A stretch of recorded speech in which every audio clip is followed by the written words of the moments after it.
Para empezar a comprender un poco la profundización patológica del surco gingival, debemos iniciar con el concepto de esta estructura anatómica.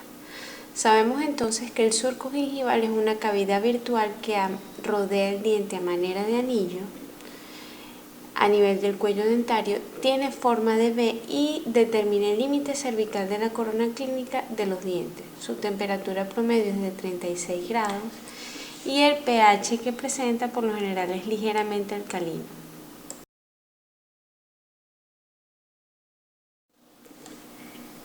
Entonces la profundización patológica de este surco gingival se describe como bolsa o saco periodontal. Sabemos que esta bolsa se produce por la destrucción de los tejidos periodontales de soporte, es decir, el periodonto de inserción, conduciendo esto a la presencia de movilidad y posible exfoliación de los dientes de no ser tratada la patología.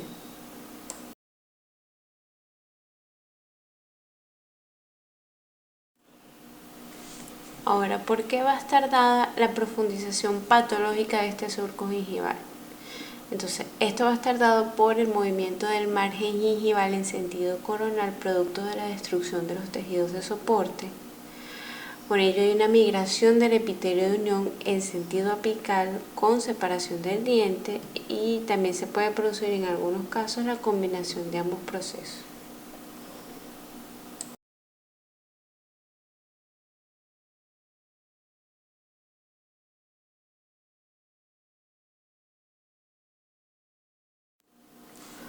¿Cuáles van a ser entonces los componentes de este saco periodontal?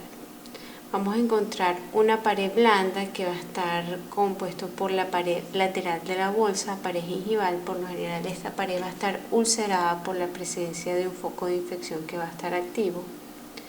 También encontramos el vértice cuyo límite anatómico va a ser la adherencia epitelial. También vamos a encontrar la pared dura o radicular que va a estar compuesta por el cemento radicular y el contenido de la bolsa.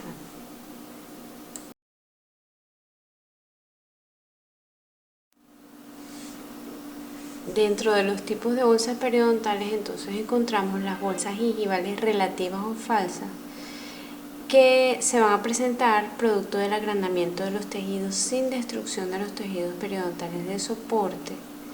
Por lo general están presentes en casos de gingivitis y van a estar dadas a expensas del volumen gingival. Y tenemos la bolsa periodontal absoluta o verdadera que va a ser producto de la destrucción de los tejidos de soporte o del periodonto de inserción que presentan en esta condición un patrón destructivo.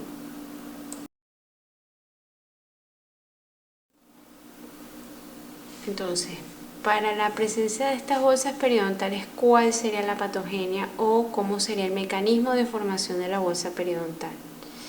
Inicialmente entonces vamos a observar la agresión bacteriana a expensas de la placa, que va a ser el factor etiológico.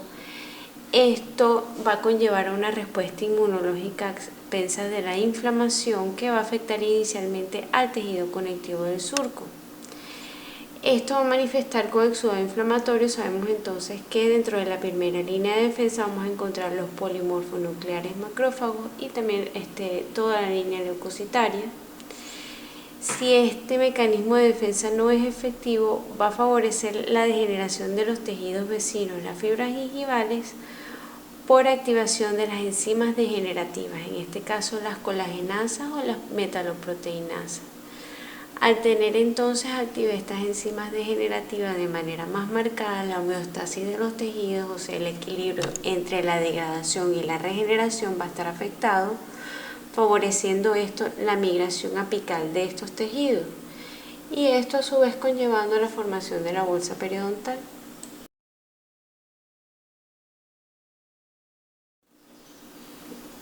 Entonces es importante tomar en consideración la correlación de las características clínicas e histopatológicas de estos tejidos.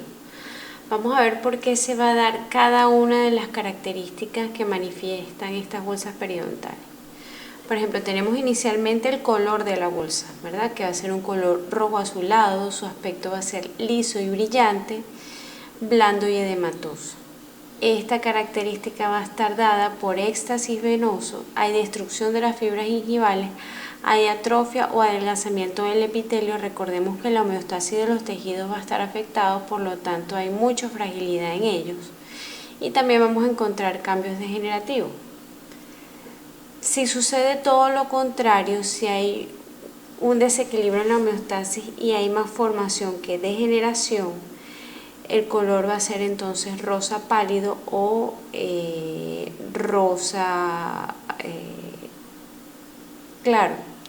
La consistencia firme va a estar dado entonces por cambios fibróticos, aspecto externo sano, pero en la cara interna o en la cara blanda de la bolsa va a presentarles procesos degenerativos o ulcerativos. También hay hemorragia al sondaje, que va a estar dado por el adelgazamiento y la degeneración del epitelio y la alteración vascular en la zona. Hay también presencia de dolor a expensas de la ulceración de la bolsa en la pared blanda, y el exudado, que va a estar dado por la inflamación supurativa de la pared interna de la bolsa.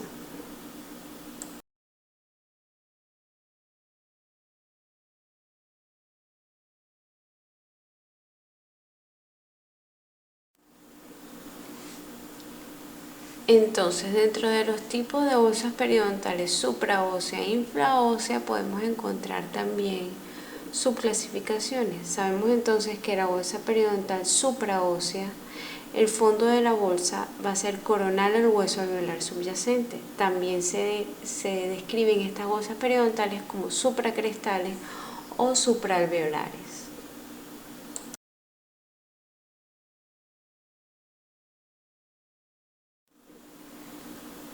Y dentro de las bolsas periodontales verdaderas encontramos entonces la bolsa infraósea, también descrita como intraalveolar o subcrestal, en la cual el fondo de la bolsa es apical al nivel del hueso alveolar subyacente.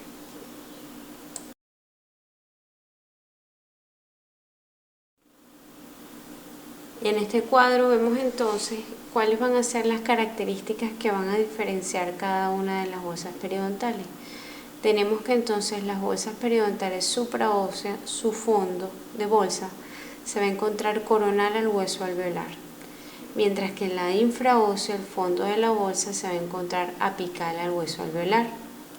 En la supraósea, si hay patrón destructivo del hueso, se va a encontrar manifiesto de manera horizontal, mientras que en la infraósea el patrón de destrucción ósea se va a encontrar manifiesto de manera vertical. Si hay afectación de las fibras en la bolsa supraósea, las fibras transeptales en proximal, vestibular y lingual se va a encontrar horizontal entre el diente y el hueso. Y en las infraóseas, las fibras transeptales en proximal, vestibular y lingual se va a encontrar en forma vertical entre el diente y el hueso.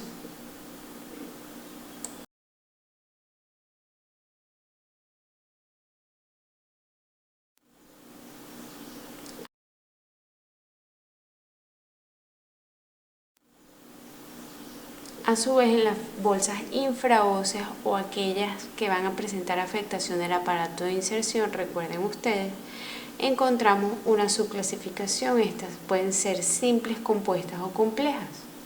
En las simples hay afectación de una sola superficie o de una sola cara. En la compuesta hay afectación de dos o más superficies. Y en la compleja encontramos una bolsa espirilada que va a nacer en una superficie y da vueltas alrededor del diente.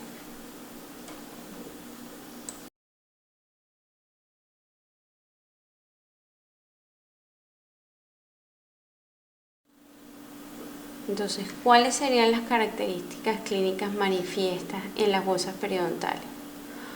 Como signos o características que nosotros vamos a determinar, tenemos la encía presente de color rojo o rojo azulado desde el margen hasta la línea mucogingival.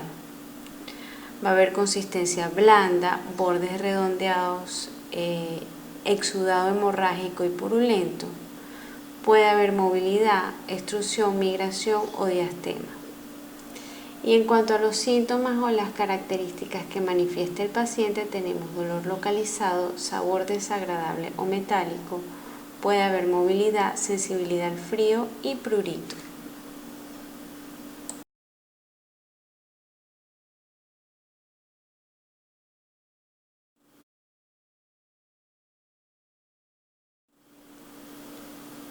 Esta gráfica está muy interesante porque describe todas las áreas que van a componer entonces esta bolsa periodontal. En la zona más apical vamos a observar una zona de inmovilidad relativa donde vemos adherencia epitelial sin presencia de inflamación. Luego le sigue una zona de acumulación bacteriana, en la cual también va a estar presente la migración de leucocitos. Recuerden que esa es la primera línea de defensa del surco gingival. Luego le sigue una zona de interacción leucocitos-bacterias y a esto le sigue entonces una zona de descamación epitelial. ¿Por qué? Porque va a haber afectación de esa pared blanda de la bolsa. También va a haber zonas de ulceración que van a tener presencia de hemorragia como resultado de la afectación de los tejidos blandos.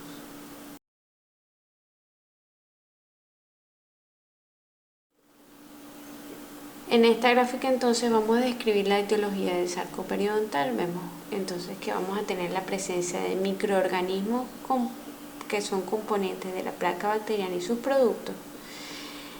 Como factor etiológico, esto va a favorecer entonces la inflamación del tejido conectivo y vamos a encontrar la destrucción de las fibras colágenas a expensas de las colagenasas, que son metaloproteinasas que van a producir afectación de estos tejidos, favoreciendo esto la destrucción de los fibroblastos. A nivel del epitelio de unión, entonces vamos a observar la presencia de polimorfonucleares como primera línea de defensa, y esta interacción entre los componentes de la placa bacteriana y la respuesta inmunológica del paciente va a manifestar entonces en la presencia de estas bolsas periodontales. Entonces tenemos que la placa bacteriana como factor iniciador va a favorecer la inflamación gingival. Si esta inflamación se mantiene de manera crónica, favorece a su vez la destrucción del aparato de inserción o del periodonto de inserción, produciendo esto la formación de la bolsa periodontal, que va a ser producto de la acumulación de placa bacteriana y su migración en sentido apical.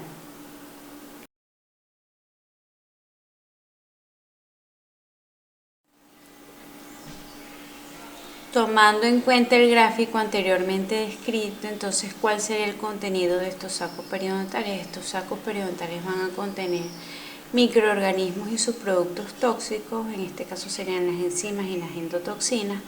Hay líquido gingival, hay desechos de alimentos, hay mucina salival. También vamos a encontrar células epiteliales descamadas y leucocitos.